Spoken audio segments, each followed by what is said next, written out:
Good morning, students. Myself, Dr. Vijayendra Singh Tawar, Associate Professor in English, and presently I have been posted at Government College, Guda. In the series of video lectures, which is being prepared by me for the students of English literature, today's lecture is meant for students of BA Part First, subject as usual, English literature, paper first.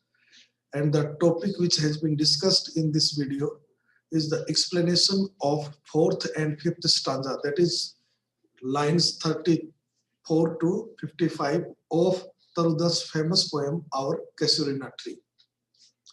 In the previous video, I have given you the explanation of this part in Hindi, and in this video, you will get the explanation in English so that you can understand it quite easily. I suggest the students that they should read and see and watch both the videos so that if they have any kind of problem, they can sort out themselves. Otherwise, you can contact me at any time. Now, as usual, let us talk about the poet. Poet name is Tarudat, and Tarudat is one of the most prominent figures of Indian Renaissance. She was born in 1856 and died in 1877. That is, she lived just for 21 years in this life. Her lifespan was very short one, but her achievements were great.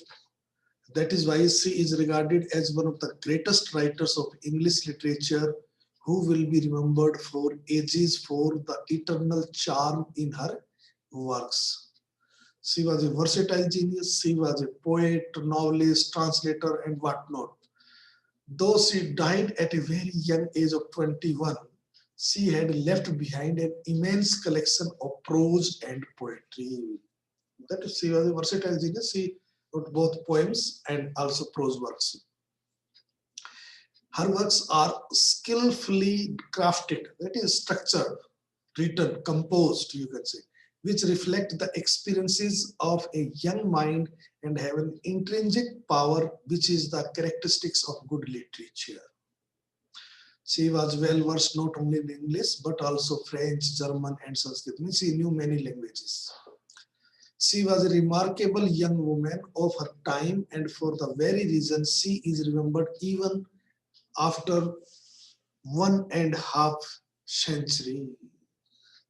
Her works provide us with the insights into the literary and social change that took place not only in late 19th century India, but also of Europe. That was the age of transition.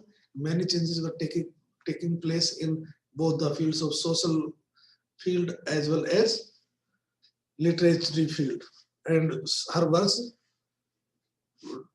represents both.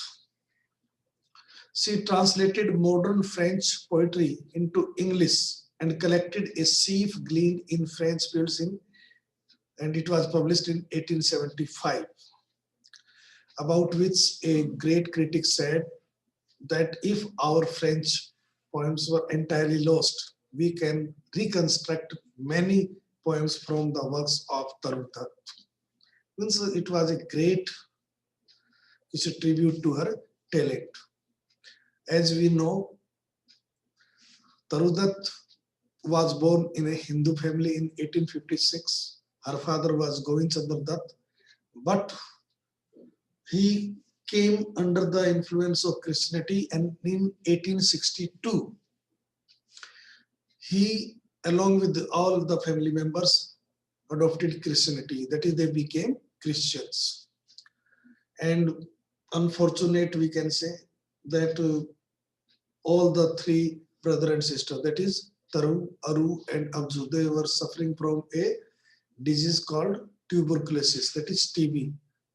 At that time, it was uncurable.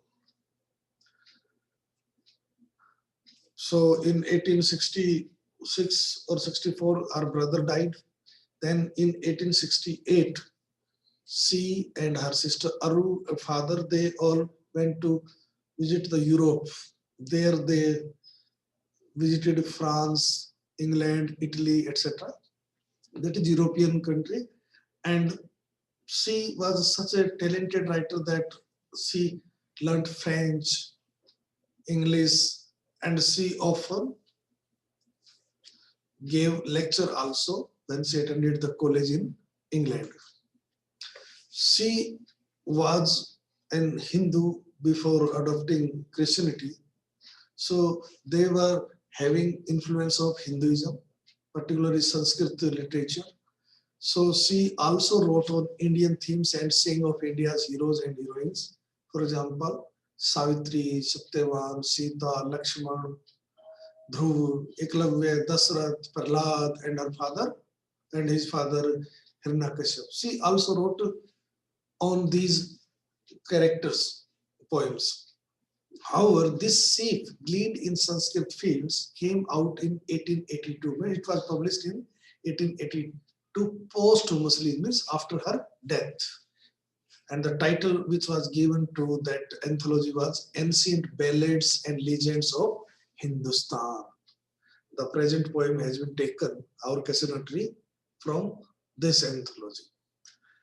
And this anthology was given introduction by great critic Edmund Gosse, and he said, literature has no honor which need have been beyond the grasp of a girl who at the age of 21 in languages separated from her own by so deep a chasm had produced so much of lasting worth. Means she did not write in her mother tongue. She wrote in foreign languages, but her work was valuable. It was of everlasting value. She also wrote novels. In short, Tarudat was a poetess of first order. Now let us come to the poem. This poem, Our Casuarina Tree, is one of the most famous poems of Tarudat. It finds place in almost all the anthologies of Indo-Anglian poetry. Means wherever Indo-Anglian poetry is taught, this poem is also taught. It reveals the innate love of the poetess had for the nature. This displays that poetess Tarudat was a keen observer of nature. Though there is objective and subjective description of as far as the tree is concerned, which is standing in her garden at Calcutta, but it is a symbol. The tree is a symbol of time and eternity, and is also a remembrance of her dead brother and sister. At the same time, the tree stands for Indian culture. And if we interpret it from that point of view, this poem becomes very, very important. Now let us start the explanation. As I told you, Casuarina Tree stands for Indian culture. As the poet begins, that a huge python wrapped or embraced this the stem round and round, and if there would have been any other tree, it would have died. It would have not survived. But this is wearing just like a muffler or as a fashionable thing. The idea is if there would have been any culture and there would have been so many attacks, that culture might have not survived at all. But Indian culture is embellished. It has adopted these foreign attacks and cultures in themselves and has improved its beauty. After describing subjective, objective, and the relationship between the tree and the poet's own thinking about the tree, now in the fourth stanza, the poet begins. She says, unknown. This word unknown is very important. It stands for two meanings. First is, it may be the land where the departed soul go, or it may be the native place of Tarudat, yet well known to the eye of faith. Here the reference is that she thinks that the tree is also expressing its sorrow at the death of her brother and sister. And its sympathy goes to that place where her brother and sister are. Though that place is unknown, but if you have faith, you can believe that yes, it will certainly go and give solace to her brother or give peace to her brother and sister. Ah, I have heard that wail. The poet says she has heard that wail cry, but here expression of that sorrow. Far, far away in distant lands, that is in foreign countries where she visited, by many a sheltered bay. Many means many, bay, oceans, you can say. When slumbered in his cave, here is a myth, slumbered, slept, that is sleeping in his cave, the water wraith means ghost, but here means the soul or the spirit of water giant, which was sleeping, and the waves gently kissed the classic shore of France and Italy, and the wave was touching the shore of Italy and France, that is European countries, beneath the moon in the moonlight. When Earth lay trance means almost in unconscious states, half unconscious, you can say, in a dreamless also, unconscious, faint. At that time, she has also heard the same expression of sorrow of the tree.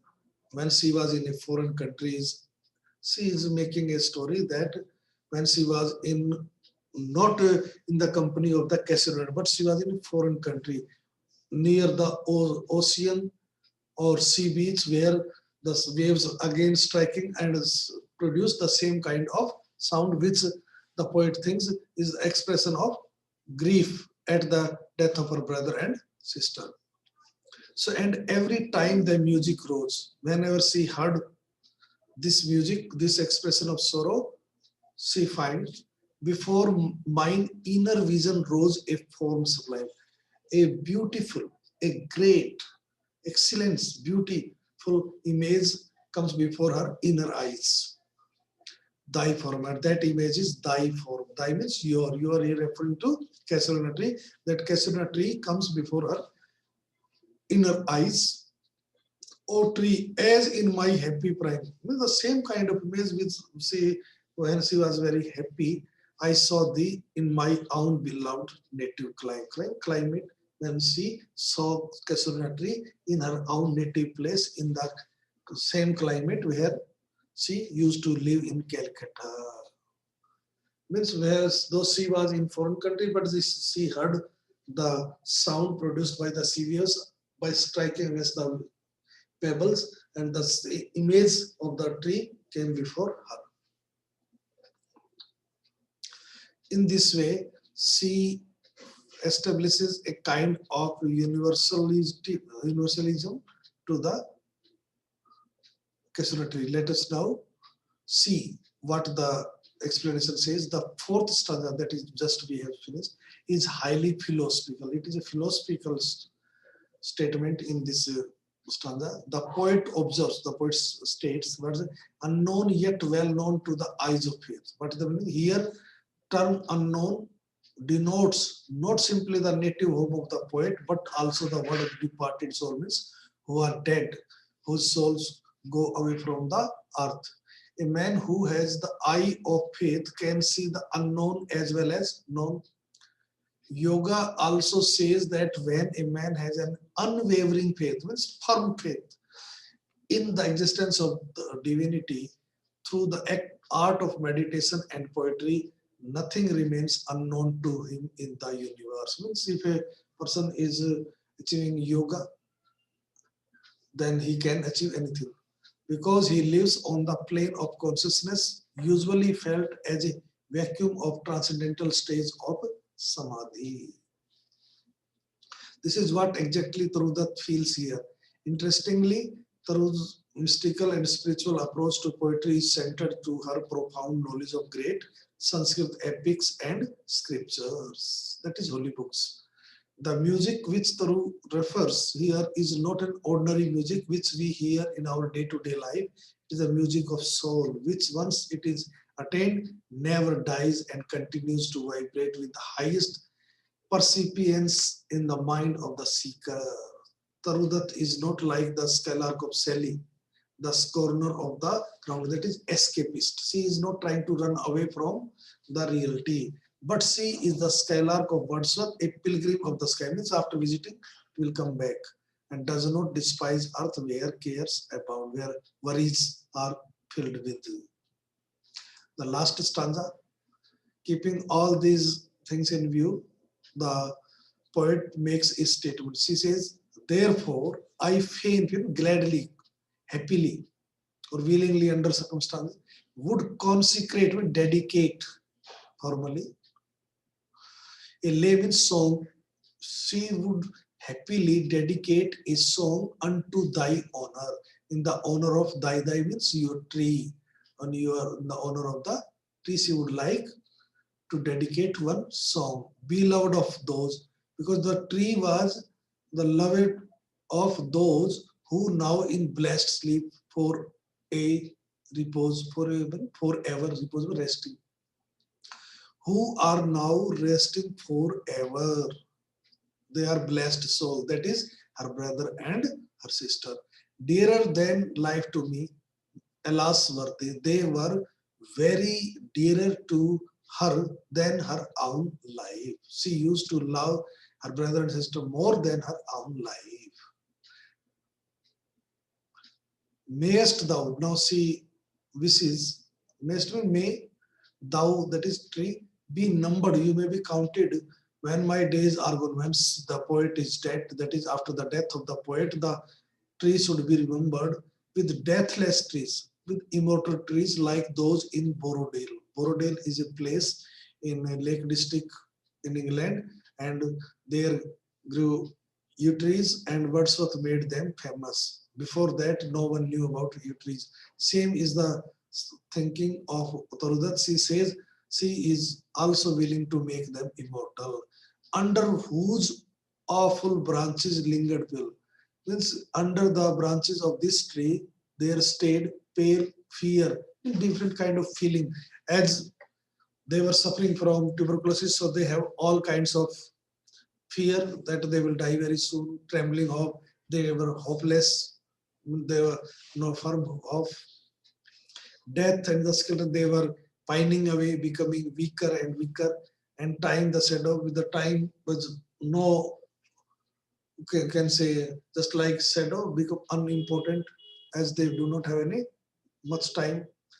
Though weak the verse, now the poet says, though it is true that her poet is not as powerful as she thought, that would thy beauty fail, that could gladly describe your beauty or fail rehearsal, practice your beauty. May, though it is the poem is not powerful, it will not able to make immortal the beauty of the tree, but may love, the love for the tree which she has in her heart, defend thee from oblivion, curse or forgetfulness. It is true that everything is forgotten after some time. She requests or she prays that because she loves the tree and her love of tree will protect her from forgetting by the people, that people will not be able to forget this tree as she has portrayed it into the poem composed by her. Now let us come to the explanation what the poet has said in this stanza. In the final stanza, the speaker wants to erect, means make something in the honor of the Casuarina tree. For those who were beloved, who are resting in peace, that is her brother and sister, loved it, and she wants the tree to live long like those trees of Borodale, making a reference to the Wordsworth yew trees. Also, she makes an attempt to distinguish the trees of England from the Casuarina tree. Now, there is a different approach of the different poet. connecting to her varying emotions, and it is related to her emotion. The Casuarina tree stands for nostalgia, that is remembering of the past, longing and memory, whereas the trees of England reflect her isolation, that is, you can say, solitariness. The final lines of the poem underscore the idea of the poem as a written memory. The poet seeks love to protect the tree and her poem from the time's ravage. Means everything is forgotten after some time. So she prays that her love for the tree will protect her, protect this tree. We can say at the end of the poem, she absolutely transcends the mortal, materialistic, and mundane frame of mind and attains the power of love to overcome the negative forces of life like death, darkness, terror, and fear. She wants to overcome all these negative forces. In this stanza, the words and the phrases like trembling hope, love, death, the skeleton, and oblivion are very suggestive. Means they put the idea into mind clearly. She means to say that a man of unflinching love and firm love, unchangeable, and devotion never fears the blows of death. True, Taru does not express any desire to fade far away or dissolve. She does not want to go away. She wants to face. Their casualty does not make her long for easeful death, just like in Ode to Nightingale, Keats longs for. Instead, even though its timelessness mocks the transience of human world, the tree is to her a sport, a reminder of the joy she once experienced with Abju and Aru, her brother and her sister. So, in the final stanza, Taru, that aware both of druidism, that is love for nature, and the customary tree worship in India, wishes to consecrate a lay and dedicate a song in the Casuarina tree's honor. When she wants to dedicate a song so that she can give due respect to the tree. Thank you very much.